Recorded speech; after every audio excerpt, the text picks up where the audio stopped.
sunup to sundown, enslaved men, women, and children toiled under the watchful eyes of overseers, their labors fueling the economic engine that would propel the United States to global prominence. That all Negro, mulatto, and Indian slaves shall be held, taken, and adjudged to be real estate. The economic importance of slave labor to the American economy, particularly in the southern states, cannot be overstated.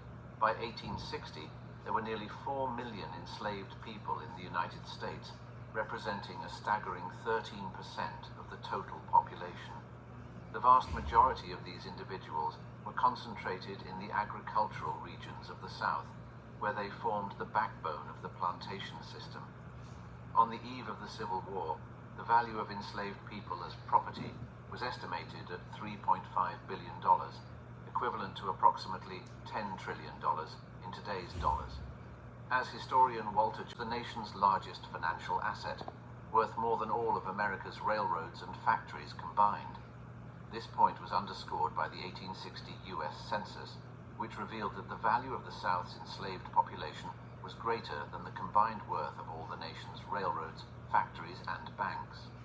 The profits generated by slave labor were not confined to the plantation owners themselves, but rather permeated every aspect of the American economy.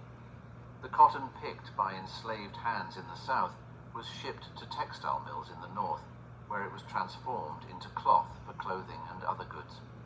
By 1850, and the revenues from these exports helped to finance the nation's westward expansion, the growth of its cities, and the development of its burgeoning industries. As Senator James Henry Hammond of cotton is king, and no power on earth dares to make war upon it. Cotton is king. This sentiment was echoed. A prominent Southern economist and statistician who wrote in his influential journal DuBose Review, "The cotton crop of the United States is the wonder of the age and the chief source of our power and influence abroad."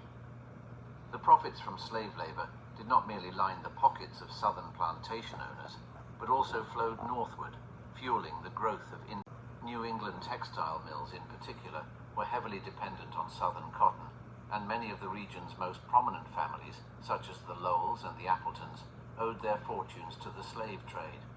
As historian Eric Foner notes in his book, The Fiery Trial, Abraham Lincoln and American Slavery, the slave economy of the southern states had ripple effects throughout the United States, with plenty of merchants in New York City, Boston, and elsewhere profiting from the slave trade and investments in slave-powered industries.